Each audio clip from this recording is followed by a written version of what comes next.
Welcome to the Singer's Toolkit, the podcast where host Antonio de Lillis shares his expertise and knowledge on all things singing. Join us as we explore the world of singing, from the science behind the voice to the artistry of performance. Whether you're a seasoned pro or just starting out, this podcast is the perfect resource for improving your vocal skills and taking your singing to the next level. All right, everybody, welcome back for another deep dive. Today we're looking at balance versus posture for singers. Ooh, that's a good one. Yeah, and I think a lot of people, when they think about singing, posture is like the main thing. Right, yeah. Stand up straight, shoulders back. But the text we're looking at, pasted text, is saying that there's actually something more important than just like holding good posture. Yeah, and it's kind of a misconception that to sing well, you have to be like, completely still and stiff. Like a statue. Yeah, exactly. And, the text we're looking at talks about posture versus balance and how they're different. Right. It says posture is about stillness, like a snapshot in time. And then balance is more like fluid and dynamic, like a dance. So what does that actually mean for us as singers? So think about it this way, like a skyscraper. A skyscraper needs to have a really strong structure. Right, like good posture. Exactly, that's like its posture. But if a skyscraper is just standing straight up and rigid and the wind starts to blow, it's going to fall over. Yeah, that's not good. So it needs to be able to sway a little bit with the wind, to stay upright. Right. That's a balance. So it's like having that solid foundation, but also being able to like adapt to different forces. Exactly. And it's the same for singers. You need that good posture, like a strong foundation. Right. But you also need to be able to move gracefully and like adjust to, different notes. Oh, so like if I'm trying to hit those like crazy high notes and I'm standing there stiff as a board. Yeah. You're going to restrict your breathing, and it can actually make your voice sound kind of strained. Oh, wow. So it's almost like trying to sing while wearing a straitjacket or something. It kind of is, yeah. Okay, so balance is like the key to unlocking that free and easy sound. Exactly. It allows you to move, breathe deeply. Yeah. And really project your voice. So the text actually gives us 10 exercises to help singers improve their balance. Oh, cool. So let's dive into those. Okay, yeah, let's do it. The first one is body awareness check. It says to stand in front of a mirror and just kind of scan your body from head to toe and notice like where you're holding tension. Oh, that's a good one. Yeah, like are your shoulders hunched up? Is your jaw clenched? Anything like that? Right, because you can't fix what you don't know is a problem. Exactly.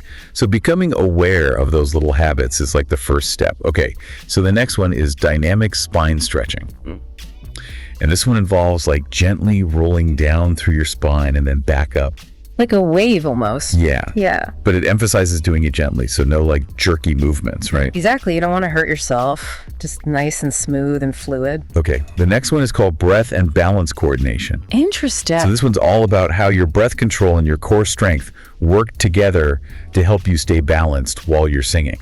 No, that makes sense. It's like all these different elements are starting to come together like a big, beautiful puzzle. Yeah, I like that.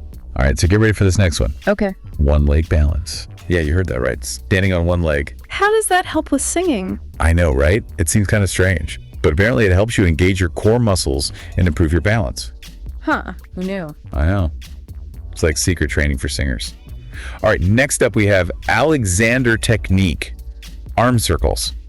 Alexander technique. Yeah, have you ever heard of that? I've heard of it, but I don't really know much about it. So it's this method for improving your posture and movement by releasing tension and like finding that natural coordination in your body. Yeah, oh, interesting. And the arm circles are just one exercise from this technique, but apparently they can really help loosen up your shoulders and neck, which is awesome for singers because that tension can really affect your voice. Wow, that's cool. I'm feeling more relaxed just thinking about it. All right, so the next exercise is called vocal fry with a balanced jaw. Vocal fry, that's fun. I know, right? But seriously though, the point of this one is to release tension in your jaw, which is something a lot of singers struggle with. Yeah, it's so easy to clench up when you're singing. Exactly. And when your jaw is relaxed, you can sing with a much clearer and more resonant tone. That makes sense. Okay, on to slow neck rolls. I think we all know that neck tension is a singer's worst enemy. Yeah, for sure. So these slow neck rolls help to keep your neck loose and supple and make sure your head is balanced right on top of your spine. It's like that skyscraper analogy. I was just thinking that. The head is the top floor. You gotta keep it balanced. All right, next we have yoga cat-cow stretch. Oh, I love that one. Me too. It's so good for spinal mobility and breath awareness. Do you think all yoga poses are good for singers, though? That's a good question. Yeah. I don't know for sure, but I would imagine that a lot of yoga poses could be beneficial because they help with flexibility, breath control, and body awareness. Right, makes sense. All right, we're almost done. Next up is wall posture alignment. So basically stand with your back against a wall, and it helps you feel what good posture should actually feel like. Oh, that's a good one. And then you can use that feeling as like a reference point throughout the day. I like And last but not least, we have body mapping for vocal efficiency. body mapping. Yeah, it's basically like creating a mental map of your own body so you can understand how everything works together when you sing. That's so cool. It's like having an owner's manual for your voice. Yeah. And once you have that map, you can identify areas where you're holding tension and learn to move more efficiently, which can really improve your sound. That's amazing. So if we had to sum up like the main takeaway from all of this, it's that balance isn't about being stiff and still. It's about being fluid, adaptable, and responsive. Exactly like that skyscraper swaying in the wind. And as we wrap up here, I want to leave you with this thought. Okay. Think about other activities where balance is more important than just staying still, Like what? like playing sports or even just walking down the street. Oh, yeah. How can understanding this idea of balance help you in those areas too? That's a great question to think about. Well, that's all the time we have for today. Thanks for joining us on this deep dive into the world of balance and posture for singers. And until next time, keep singing, keep exploring, and keep finding that beautiful balance in everything you do. See ya. See ya. Thanks for joining us on our podcast. We hope you found our content insightful and thought-provoking.